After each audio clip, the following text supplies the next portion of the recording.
Have you ever felt like the world was against you? Like no matter how hard you tried, life kept throwing you back down? For Elliot Carter, this was his reality. A promising athlete, his future was ripped away in a single moment. But what happened next? It's the kind of story that leaves you speechless. The day had started like any other competition day.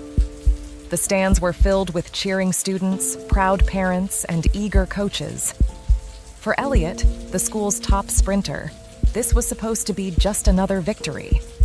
A stepping stone toward the state championships, and, eventually, a full-ride scholarship. As the race began, Elliot surged ahead, his legs pumping like pistons. The finish line was in sight, and he could already hear the crowd roaring his name. Then, disaster struck. A sharp, searing pain shot through his knee, and before he could process what was happening, he was on the ground. The cheers turned into gasps, then silence. Elliot clutched his knee, tears streaming down his face as paramedics rushed to his side. It's over, he thought. Everything I've worked for, gone. The doctor's words were as cold as the sterile hospital room. You've torn your ACL, Elliot. You'll need surgery and months of rehabilitation. Even then, there's no guarantee you'll be able to compete at the same level. Elliot's world crumbled. Running wasn't just a hobby.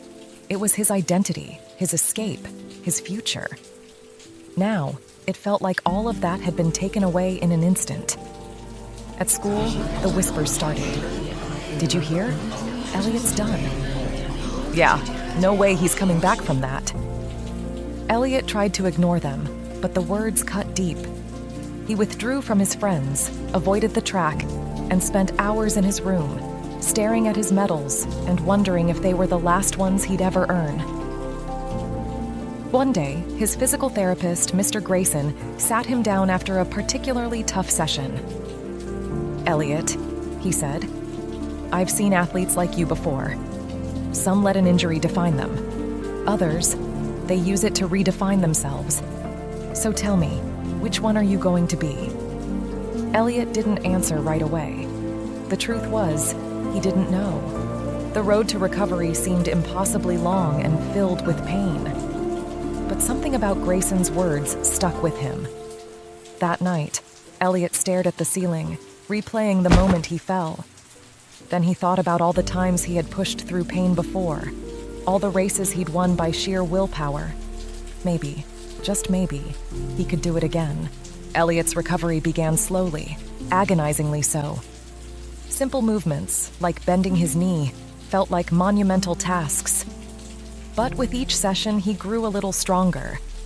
His mom, a single parent working 2 jobs, became his biggest cheerleader. Every morning, she'd leave him a sticky note on the fridge with a motivational quote. One read, "Strength doesn't come from what you can do. It comes from overcoming the things you once thought you couldn't." Elliot kept that note in his pocket during every therapy session. 6 months later, Elliot's best friend Mia showed up at his door holding a flyer. "The Maplewood Marathon is in a few months," she said. "You should do it." Elliot laughed. "Mia, I can barely jog a mile."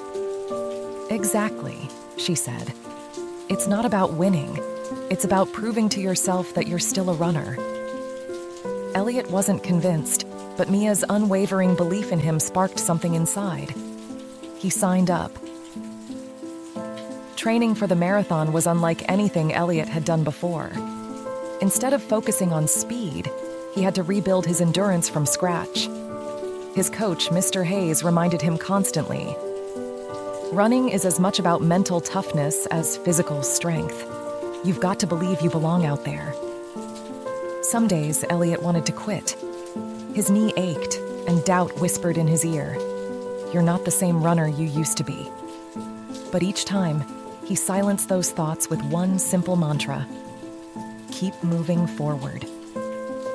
The morning of the marathon was crisp and clear. The starting line buzzed with energy as runners stretched and adjusted their gear.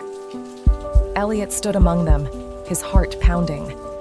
The race began, and Elliot focused on pacing himself. The first few miles were smooth, but as the course wound through Maplewood's hilly terrain, fatigue set in. His knee throbbed, and every step felt heavier than the last. By mile 10, the whispers returned. "You can't do this. You're not strong enough." But then, a voice cut through the noise. Mr. Grayson's. "Redefine yourself." As Elliot approached the final mile, the crowd grew thicker, their cheers echoing in his ears. His legs felt like lead, but he pushed on, step by step. Then he saw him, the elderly man from the forest trail. He was cheering louder than anyone else. "You're almost there! Finish strong!" Elliot dug deep, his strides growing longer and faster. The finish line came into view, and with one final burst of energy, he crossed it. Elliot collapsed onto the grass, tears streaming down his face. He hadn't won the race, but he had won something far greater. His confidence, his identity, and his belief in himself. Mia rushed over, grinning. "You did it!" Elliot smiled back, clutching his medal. "Yeah," he said, "I did." Elliot's story spread through Maplewood, inspiring countless others. He began volunteering at local running clinics, sharing his journey with young athletes. His message was simple. It's not about how fast you go or how many times you fall. It's about getting back up and moving forward. Years later, as Elliot stood at the starting line of another race, he thought back to that October morning. He wasn't just running to prove something anymore. He was running because he loved it. And that, he realized, was the greatest victory of all. Life will knock you down, but if you have the courage to rise again, you'll discover that nothing can stop you. The question is, will you keep moving forward